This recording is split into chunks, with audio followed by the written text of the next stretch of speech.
Surprise! My book was on NetGalley for 3 months and I didn't tell any of you guys about it. So in today's video, I'm going to be talking all about my experience with NetGalley, giving you guys some NetGalley tips and just some insight on being a self-published author on NetGalley, which is a platform more so used by traditionally published authors and publishers. So I'm going to be telling you guys about all the options you have as a self-published or indie author. I'm going to be going over the pros and cons, most importantly going over the cost you will come across as an indie author on NetGalley, and lastly the results I had as an author, and maybe most importantly, would I do it again and was it worth it?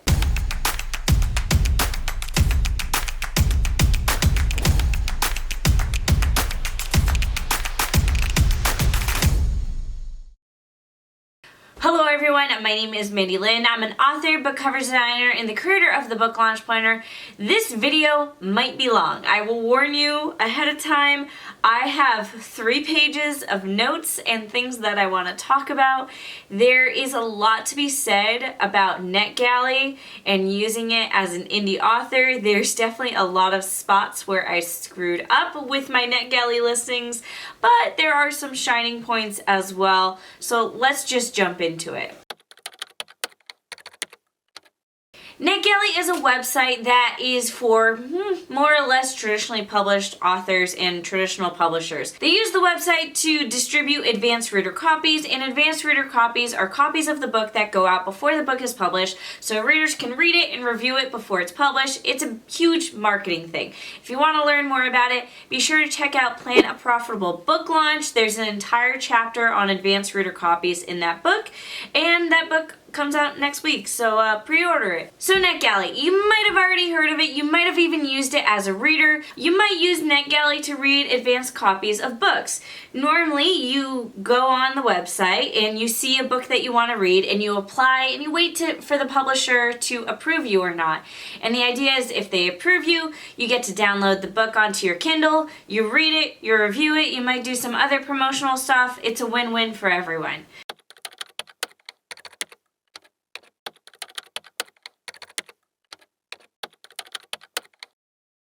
I believe it was within the past couple of years that NetGalley started working with indie authors and you were able to list your book on there. Now, most publishers, when they list their book on NetGalley, would do it for 6 months. And if you're self-published, you don't have your book ready 6 months ahead of time to send out advanced reader copies, so that is really why it wasn't an option for indie authors until now, because now you can do a 3 months listing or, my personal favorite, the month-by-month listing. So their month-by-month option is called NetGalley Connect, where you just tell NetGalley how many months you want your book to be listed for, and it's $100 a month. Now there is a few caveats with the NetGalley Connect listing. While it is great for indie authors who don't have their book ready months and months ahead of time, there's definitely some cons to it, but I'm just going to give you the quick overview that they gave me to describe what NetGalley Connect is.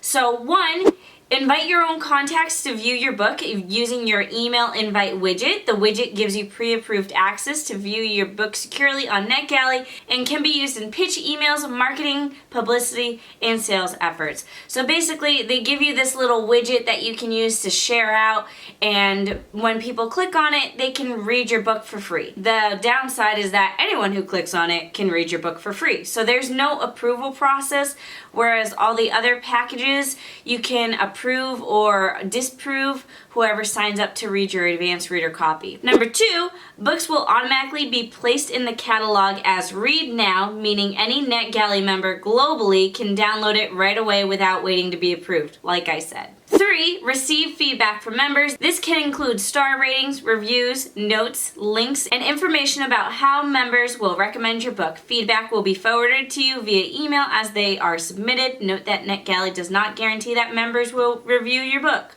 Very true. I got lots of reviews, but not a lot of everything else, but we'll get into that later. 4. Receive reporting at the end of your book's life cycle on the site. This includes a consolidated report with all the reviews you've received up until your book's archive date, as well as a snapshot report of your book's total activity on the site. I will show you more of that at the end of this video. I will literally just show you the report. So the report is basically a PDF document with like a broad view of all the feedback, and then there's also an Excel sheet with like everything, which scares me because there's a lot of data on that Excel sheet. And lastly, number 5, NetGalley Connect clients pay a flat fee of $100 per month for the period their title is listed on the site. For 5 months or longer, the most cost-effective option is our per title listing. So their per title listing is like their 6-month listing option, or they also have a 3-month listing option. So that's NetGalley Connect, and then we have their other like regular listings that are more for regular publishers, and that is their 6-month listing, which is $450, or at least last I checked it was $450. Basically that means your book is listed on the website for 6 months, and the publisher can approve or disapprove whoever applies to read it, because that is how most books work on NetGalley. And then they have their 6-month listing plus marketing. So this is like a big bulk package where it includes the listing plus a huge like marketing thing, and that's $849, which again I think is what more traditional publishers tend to go for. However, if you're a member of the Independent Book Publisher Association, they also have 2 packages just for members. So there's the 3-month listing, which is $199, and then the 6-month listing, which is $399. But you do have to be a member of the Independent Book Publishers Association. I personally am not. I have mixed feelings about associations like this, but obviously if you're the type of person who wants to do it for discounts, it might be good to look into. I would love to go into the pros and cons right now, but I do want to talk about a few other things before I get into the pros and cons, which is marketing promotions. So besides choosing how you want to list your book, whether that be month by month, 3 month, or 6 months, they also have marketing promotions that you can purchase separately, because what I ended up doing was I joined NetGalley Connect, and I did a 3-month listing on NetGalley Connect, and then I also chose one of the marketing promotions options. Now they have a ton of different options for choosing a marketing promotion.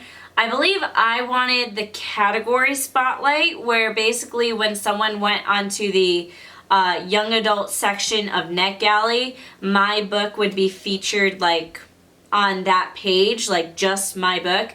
And instead of doing the category spotlight, because I couldn't, it like all the slots were taken, the only option I had was a feature placement, which was still on like the home page for young adults, but it was like a bar with like, I don't know, 15 other books. So I was one of 15 other books on the home page, which is good, but like not as great. And for me, my feature placement was $125. I think that's the same no matter what genre you're in, but I will say the person I was working with for NetGalley said that the young adult genre, for like all their marketing promotions, fill up super fast. So I was very limited on when I could do this feature, and I'll tell you more about that later. Now, I believe just about anyone can apply to be on NetGalley. Like if you pay, they'll put your book on NetGalley, but I think when it comes to the marketing promotions, they won't give it to just anyone. At least I think that's the case, because when I did the NetGalley promotion, like I submitted my book, my cover, I gave them all the info, and they didn't tell me that my book was accepted. Like they never told me it was accepted. I was basically told if you aren't rejected, then you got accepted. I mean, there does come a point where like, oh, it's a few weeks until my book's gonna be featured, and if they haven't rejected me, that's good, right? So that probably means my book is gonna be featured. So that was the only like weird part, was that there's, I think, an approval process, but they never officially like approved me. Even when I asked the person at NetGalley, like, have you heard anything from the marketing team? She basically said, like, oh, well, they didn't reject you, so I think you're good. Like, that was the response I got. So to break down the cost, it was $300 for my listing because it was $100 a month. I did it for 3 months. And then it was $125 for my feature. And that feature was a week long. So for 1 week, my book was on the homepage of the young adult section. And that meant for total, I spent $425 with my book on NetGalley.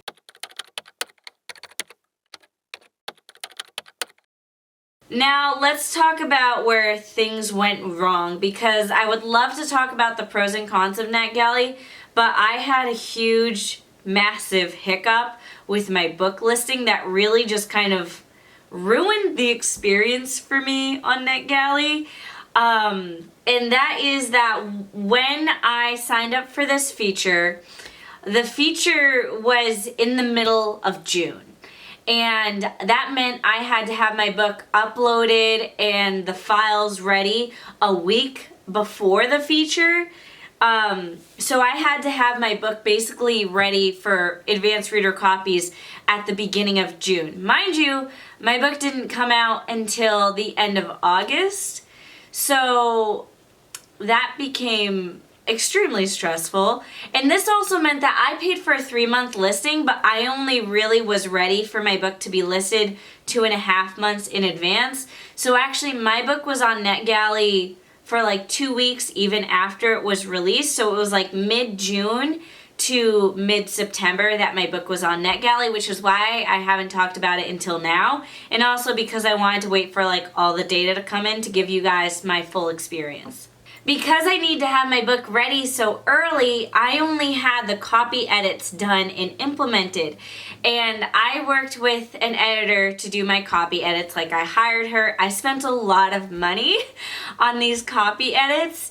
And I implemented them. I thought they were all great and I was excited. And then I submitted the book to NetGalley because I was like, all right, it hasn't technically been proofread yet, but it has copy edits done, and copy editors usually, catch the big majority of the proofreading, not all of it, but that's what a proofreader's for. And advanced reader copies, they aren't usually proofread anyways, right? Although, like, that's what I'm used to for indie authors, but I honestly don't know how it works in the traditionally published world. But I was like, I don't really have a choice, and if I want to do this feature title listing, I need to submit my book now. So I submitted it with just the copy edits implemented and not the proofreading implemented. Well, it's the week of my feature, and my book's getting a ton of downloads, and I send my book off to my proofreader, and halfway through my book being featured on NetGalley, get an email from my proofreader just being like, hey, just wanted to let you know I'm not really proofreading, I'm more doing copy edits, and I just wanted to let you know. I panicked because I all of a sudden realized that the copy edits that were done to my book weren't all that great. Editing is not my strong suit, so I wasn't even able to spot that the editing wasn't all that great. Especially when it comes to my own books, I'm not good at editing. I like to think I'm good at writing, but when it comes to editing and the nitty-gritty details, which is kind of what copy editing is all about, that is my weakest point ever. And so all of a sudden now I became aware of the fact that my book was not edited well, and it's featured on NetGalley, and a ton of random strangers are downloading it and reading it and reviewing it.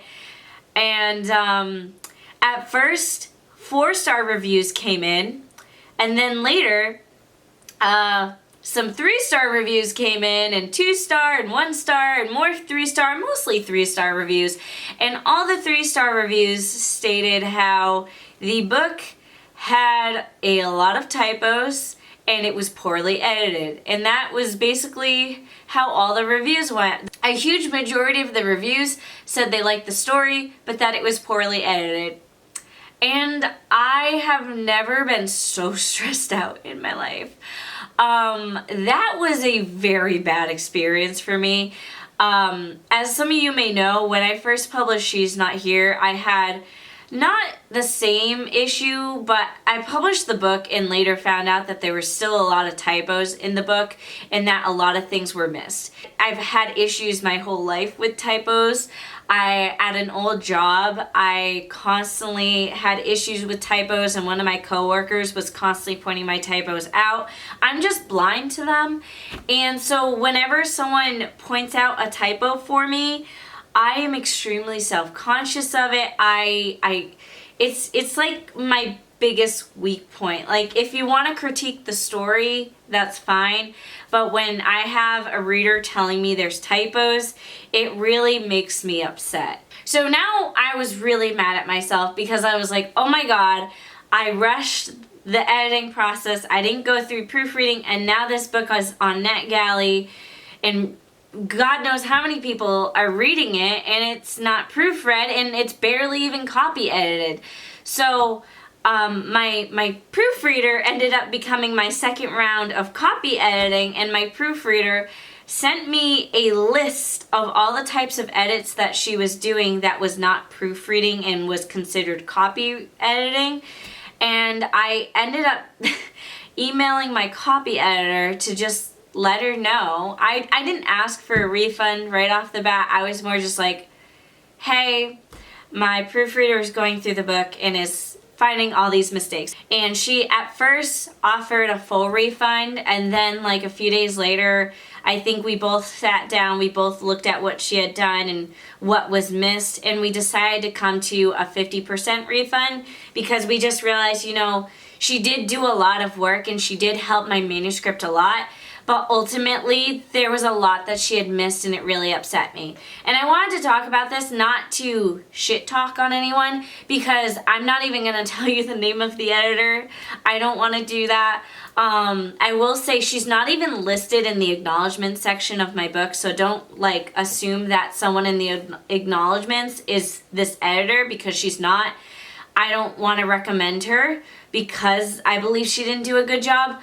But I will say she is an editor that I found on Readsy, and as much as I love Readsy, I do believe that, the people that are on Readsy, a good majority of them are editors or freelancers that also work with traditional publishers.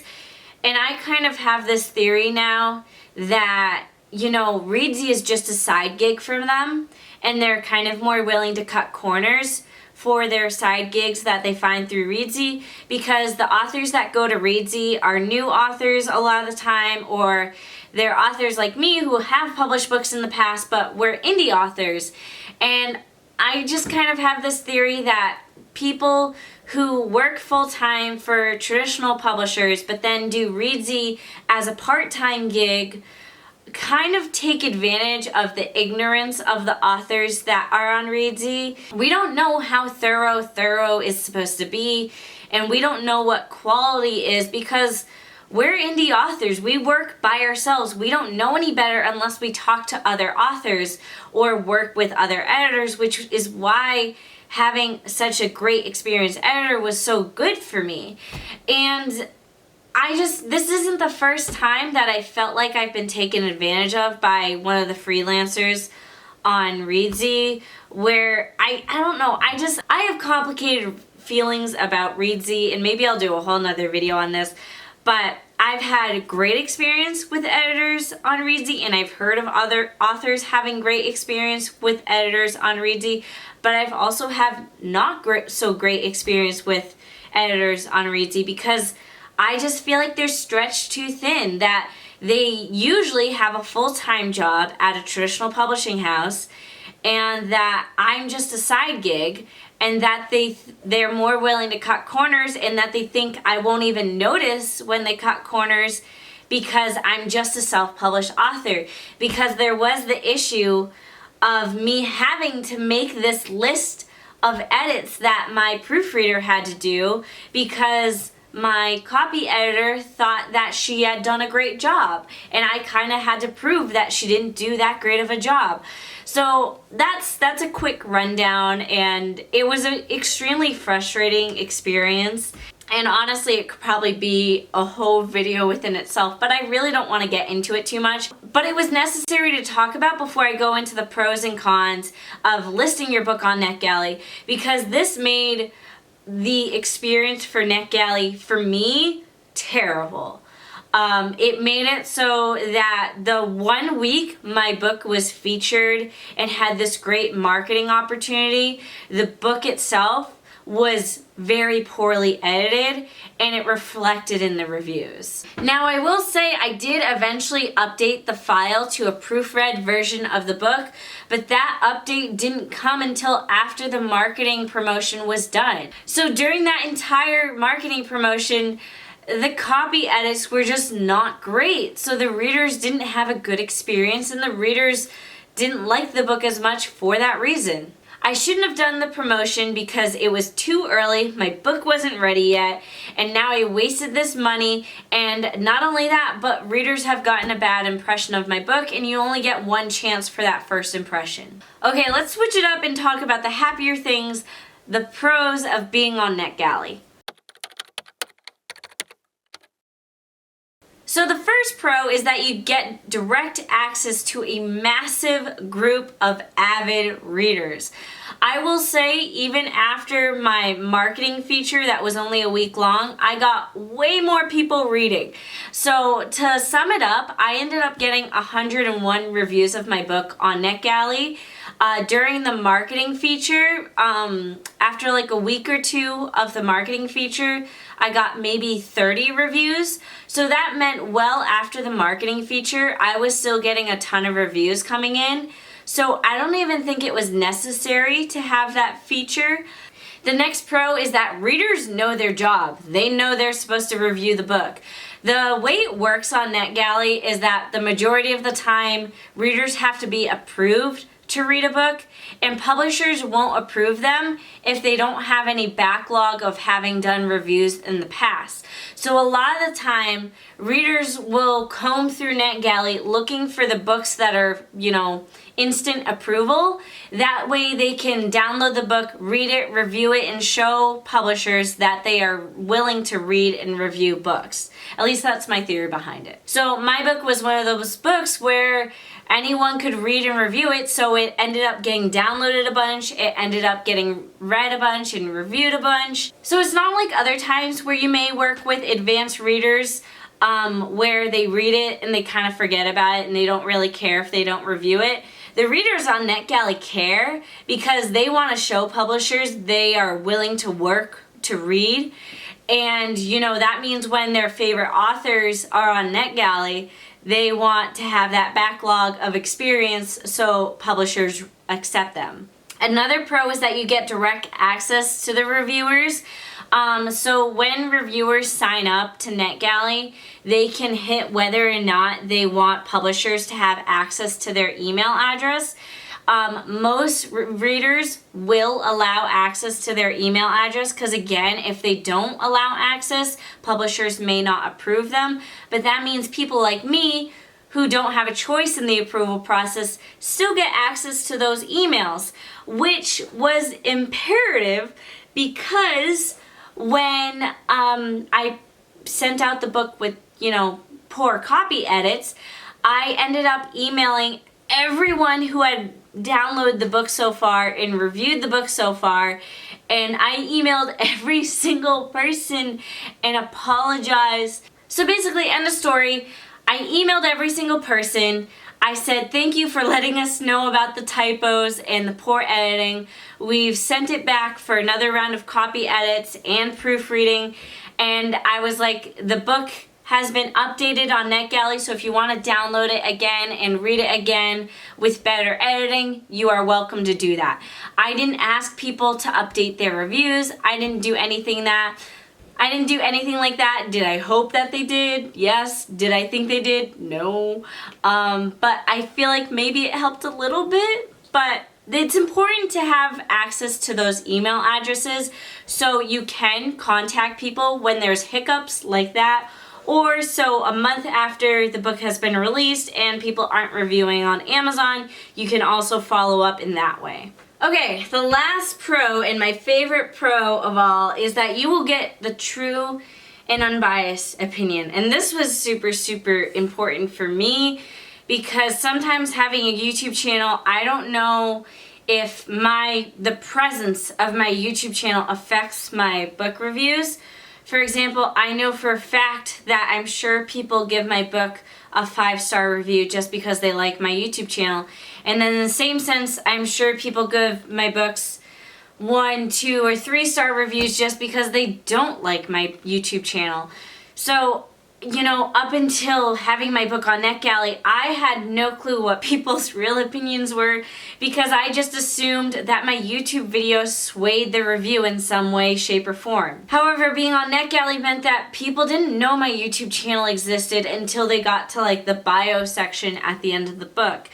And I was getting 4 or 5-star reviews just for the book on its own, and that felt really, really good. Like I can't explain how good it felt when the 4-star reviews were coming in and they were saying that they loved it, and then the 5-star reviews and they were saying that they loved it, and I was getting tagged on Instagram and they were saying that they loved it. Like that felt really good, especially when I saw that the people who were tagging me on Instagram didn't even follow me on Instagram yet. Like they liked the book and they didn't even know who I am. Like that felt good. And that's another pro, is that besides getting reviewed on NetGalley, people review the book on Instagram and on other places on social media.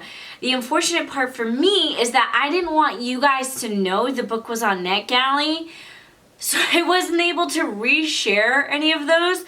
So I think I took a few screenshots and I saved a few of them for myself to look back on. But I was having the issue where people were making really great content on Instagram and I didn't want to reshare it because in the description somewhere they'd say, "Thank you NetGalley for giving me this advanced reader copy of the book." And I didn't want to share it because I didn't want you guys to know, because, you know, I have 15,000 followers on YouTube and I know that not all of you are going to buy it, but if you see that you can download it for free on NetGalley, odds are you're going to go ahead and download it for free on NetGalley, and there goes all of my sales. So I didn't want to tell you guys about it, even though everyone was telling me to share my NetGalley listing to get downloads. I didn't want to do that because I know I have quite a large following and I didn't want to, you know, make it so I didn't get any purchases of my book. And that's kind of maybe the first con, is that you can't disprove people, so you can't share it out, which leads me into the cons section of being on NetGalley, and it's a bit of a long section.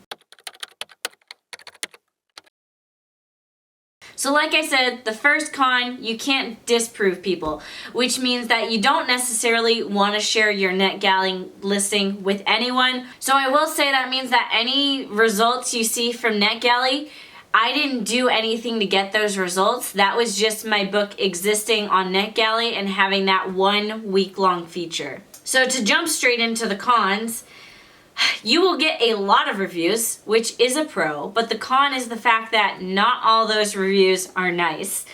Quite a lot of the reviews were straight to the point, sometimes brutal, because they don't know me as an author. Like I said, they don't know me. They've never seen me. They don't think of the author when they're writing a review. They're just thinking, I either hated the book or I loved it. So there was a lot of reviews that I absolutely cringed at while reading. And I think one of the biggest cons of doing the NetGalley Connect listing is because you can't approve or disprove the book, that may mean some people just download the book because it's free. They read it, they hate it, they review it because they want to show that they will write reviews for books. Honestly, I'm definitely one of those people that will download something just because it's free.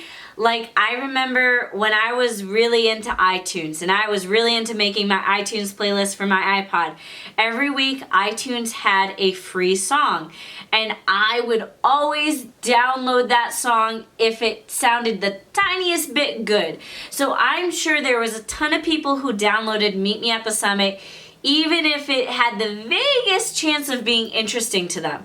So they may have not been the best fit for Meet Me at the Summit, and they may have downloaded the book even if it sounded like they already weren't gonna love it, and because of that resulted in a poor review because they weren't the right fit for the book in the first place. Because guess what? Not everyone's gonna like your book, and that's normal. Unfortunately, when you're on NetGalley Connect, odds are you're gonna find a few more readers who don't like your book because they downloaded it just because it was free. And besides having people download and read the book even if they probably wouldn't like it anyways, you also just know that the readers that are on NetGalley are really hard to impress. And the reason why they're hard to impress is because the majority of people that are on NetGalley are book bloggers in some way, shape, or form. Whether that be they're a librarian trying to figure out what books they want to have in their library, they're an Instagrammer, they're a YouTuber, they're someone on TikTok. Like, these are people that read for their job. So they're constantly consuming books, which means they are familiar with what makes a book good and what makes a book bad, what is cliche, what is not cliche, and it's just harder to impress them because they consume so much content. You're gonna need to have a really, really good book in order to wow them. You know, I like to think my book is good. Like, I spent a lot of time on the plot. I worked with a ton of editors on this book, but at the same time, I know it's not perfect, and I know maybe anything I produce will never be perfect, but the same can be said for just about any book out there. You can probably read any book and pick out something in the plot that isn't good, and pick out a character that isn't fully developed. That can be done with any book, but the trick is it depends on who the reader is and what type of things bother them more than other types. Like, one reader just may be super particular about a character who has depth, but they'll let a plot hole slip by. And then on the same note, you can have someone who really cares about the emotion that is in the book, and that's what makes a book a 5-star book to them, but they don't care if maybe, I don't know, if like descriptions are inaccurate. I don't know. But like, what I'm saying is different people have different preferences and are picky about different things. And you come across that way more on NetGalley because they are just super, super avid readers. And on that same note, the readers on NetGalley, because they read so much and because they're so much harder to impress, have a way different rating scale. So for me, my rating scale, like, if I give a book 3 stars, that means that I had a few issues with it, but that I still liked it. 4 stars is pretty average for me. That means I really enjoyed it, but like, it didn't wow me. And 5 stars means that, oh my God, I love this book. And I'm pretty willing to give out 5-star reviews. Like, I think it's because I'm an author, because I know how much 5-star reviews mean, and I also don't really enjoy giving 3-star reviews. That's just, I think being an author has affected my reviews in that sense, and I'm okay with that. But people on NetGalley, most of them aren't authors, most of them are readers, and they don't think about the author when they review. So it's really hard to earn that 5-star reviews from readers on NetGalley, and it's also pretty hard to get those 4-star reviews, though it's slightly easier. But most readers on NetGalley give out 3-star reviews because they're willing to point out the pros and cons, which as an author, I can appreciate in order to make myself better as a writer. But I spent like one day going to all the other books on NetGalley and seeing like what their average rating was, and a lot of them was 4 stars or 3 stars. And I definitely had some 3-star reviews of my book where they said how much they loved the book, and they didn't point out anything they didn't love, but they still gave it a 3-star review.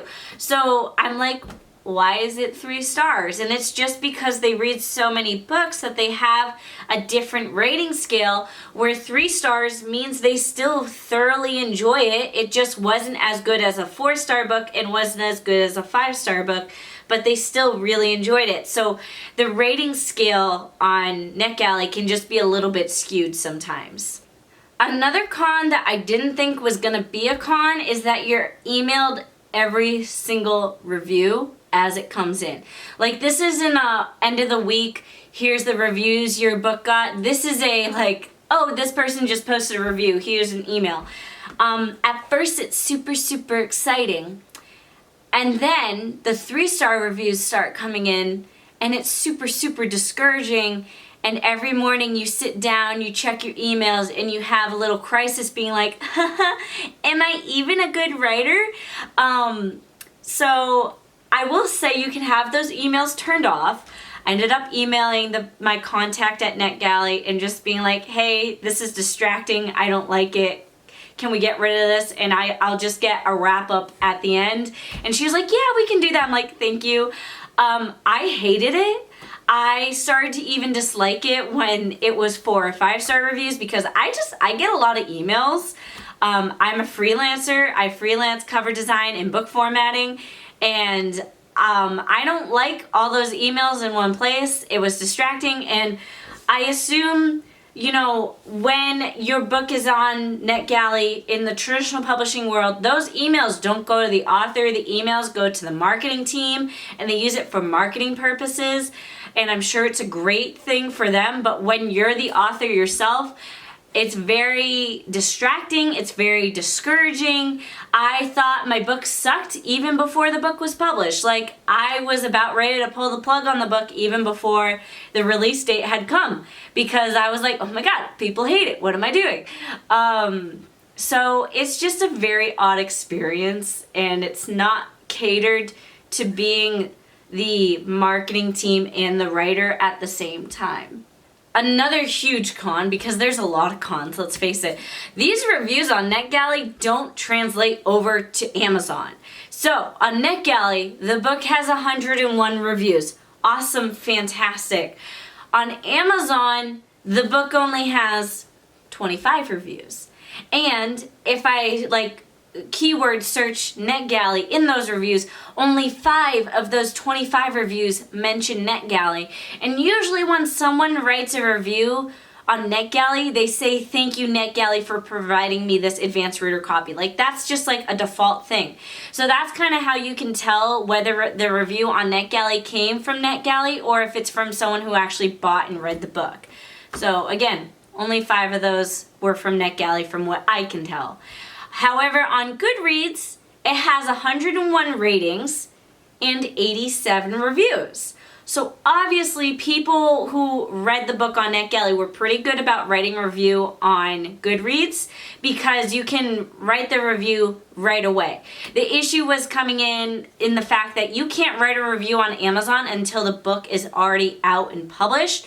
And even though NetGalley notifies people when the book is published and that they can write their review on NetGalley, and even though I can email people to let them know that the book has been out and that they can review the book on Amazon, odds are people don't really give a crap enough. All they know is that their job is to review the book on NetGalley, and that's what publishers want to see so they can continue to get free books to read and review. They don't care about reviewing the book on Amazon, so that meant that no one really reviewed the book on Amazon, because that would take extra effort long after they've read and reviewed the book on NetGalley. So I'll just leave you with that.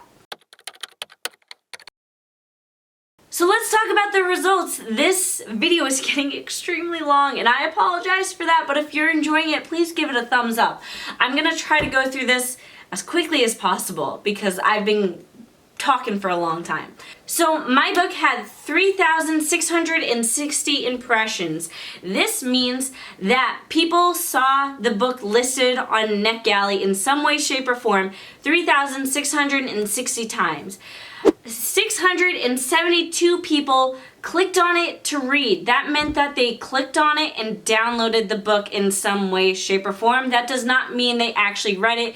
Like I said, I'm sure there were plenty of people that just downloaded it because it was free. 102 people left feedback. This doesn't mean a review, it means feedback. We'll get to the feedback in a little bit. 99 people left reviews, but like I said, actually 101 people left reviews. So in terms of the feedback and all the stats, I'm sure this isn't completely accurate because I got this at the end of my listing, but some people left feedback and reviews long after the listing had been taken down from NetGalley, because you can still leave feedback even when a NetGalley book isn't available to download and read anymore. And then it got 30 total social shares and views.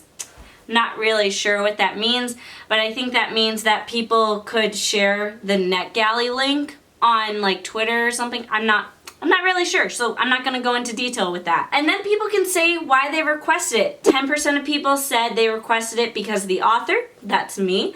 38 people said they requested it because of the cover. Awesome.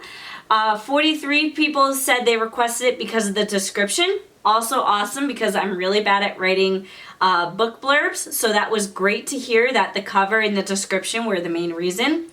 7% of people said they requested it because they kept hearing about the book. That must mean I'm doing something when it comes to marketing, right? And then 2% of people requested it because of the book title. Okay, so let's talk about ratings. So when it comes to the 97 members that recommended it or rated it, I don't really know. 13 people gave it a 5-star, 32 people gave it a 4-star, 31 people gave it a 3-star, 17 people gave it a 2-star, and 4 members gave it a 1-star. So there it is. That's what happens when you have a ton of people reading your book. And then lastly, when it comes to the cover, people can give your cover a thumbs up or a thumbs down, even if they download it or not. It got 110 thumbs ups and only 2 thumbs downs. So that must mean that the cover was pretty. So now we just have all the other feedback, which is just quick percentage things. I don't really know what all of it means, but I'm just gonna go through it real quick. So for bookseller opinions, 67% suggested purchase by the store. 100% nominated it for the Indie Next List. I have no idea what the Indie Next List is, but I'm gonna look into it. 67% are likely to hand sell this book, and 0% are interested in the author to visit. So that makes me feel real special. No one wants me to come to their bookstore, but I won't take that personally. I assume people only really want the author to come when it's like a New York Times bestselling author, because that's the only way to get people actually interested. Educator opinions. 14% will adopt for a course, curriculum, or classroom. 57% will recommend students to read or purchase, which I think is pretty good. I think any percentage is great because it's really hard to get your book into schools. I've actually tried it before. I've had 0 luck. Will this actually amount to anything? I don't know. Has any of these stats amounted to anything? Not yet, but you never know. They may say that they're interested, but will they actually do anything? Probably not, but if anything does happen, I'll let you guys know. Librarians' opinions. 100% recommended through Reader's Advisory, book clubs, and events. 100% would order this book for the library. I do hope that any librarians that read this did order it, but again, I don't really know, because when libraries order my book, it looks the same as a book sale, so I can't differentiate that. But if you do go to the library and you see this book on your shelf, I would love for you to tag me, and because that makes me excited. And then 67% would nominate it for the library reads list. Again, I don't know what that is, but these are like, these stats allow me to like look into these different things more and maybe promote like the library list more on my own social media. Media options. 0% were commissioned to cover this artist, title, or subject. So basically, that means that no media outlet was like, oh my god, read this book so we can review it in our magazine. 33% were interested in the author to do either reviews or events. If you were part of that 33%, please contact me. I would love to work with you because I haven't been contacted yet. 100% would recommend this book or author to their audience, which is awesome. And then reviewer opinions, which is basically everyone else who wasn't a bookseller, educator, librarian, or media. 45% of reviewers were interested in author interviews or events, and 61% would purchase this book for themselves or a friend. So, yay, that's all the stats. It's very exciting. I don't really know if these are good stats or not, but take it for what you will. And then the other document that they give you at the end of your book listing is an Excel sheet with all the individual feedback. So if I was a smart person, I would go through that feedback, find the libraries who want my book, find the media outlets who want to interview me, find anyone who wants to work with me in any way, shape, or form, and email those people and work with them to do even further marketing. Have I done that yet? No. Do I plan on doing that? Maybe, but I'm a very busy person, so who knows. But that's how you would make the most out of NetGalley, is using that feedback. See who liked your book, see who wants to work with you, and email them to work something out. So before I can say, was it worth it, I do have to tell you what my goals were for putting my book on NetGalley. So my goal was to get 100 reviews on NetGalley and then 50 reviews on Amazon, because really I didn't give a crap about any of this.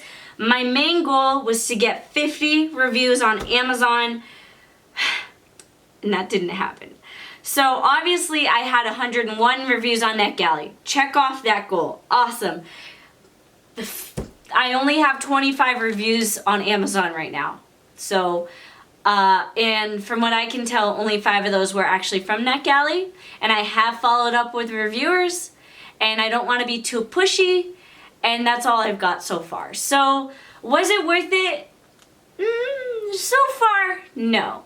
I still don't know if this will result in further marketing opportunities because they found me through NetGalley. It's hard to measure that sort of thing, but so far, $425 well spent?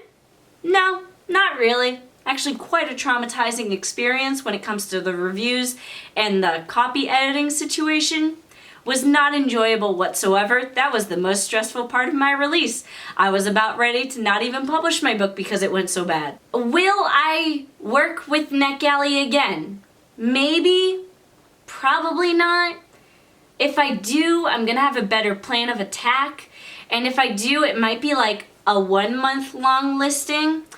I don't really know. I feel like there's a way to do NetGalley much better than I did. I feel like I had a very bad experience.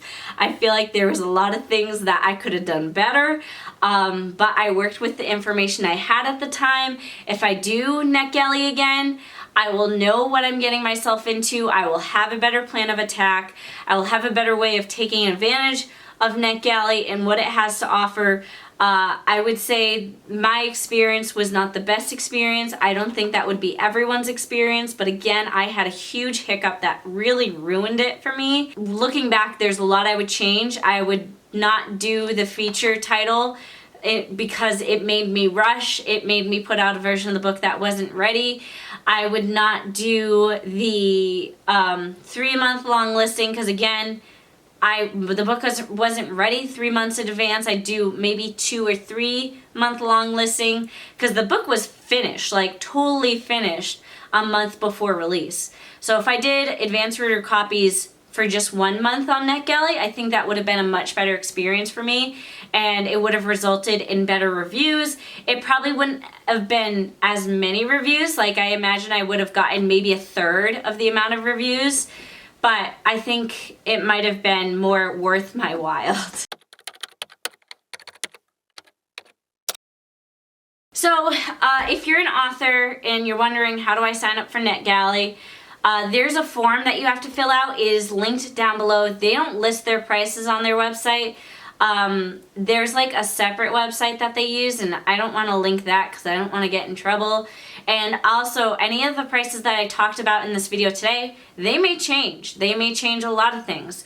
So try to, this is a great form of research because I didn't find any resources on NetGalley online. That's why I'm making this video. I couldn't find anything. So I'm hoping this video is a huge resource to you guys and it lets you know what to expect so you can avoid all the issues that I ran into. But do know, when you email them and you reach out for information, double check all the information I'm giving you because you never know if it changed. There is a form that you have to fill out as a publisher to request this type of information. I will link that form down below. That is the only thing that I'm linking down below because everything else is kind of on a separate, not public website, so I don't feel comfortable linking to that. So if you want to get access to that website, email NetGalley first, fill out the form, then they'll give you access to the website with all the information and blah, blah, blah. That is it for this video. It was a lot of work to put this information together, so if you enjoyed it, please let me know. Please give it a thumbs up. Please comment down below. Please share it with other indie authors because I feel like this is a huge resource for indie authors and self-published authors because no one else is talking about NetGalley. And I feel like it's something that should be talked about because it's a great tool, but it's also a very unforgiving tool. If you want to check out Meet Me at the Summit, it is now out. It is a young adult contemporary coming of age with a dash of romance. And that is it for this video. Thank you all for watching. Be sure to give it a thumbs up, comment down below, and subscribe.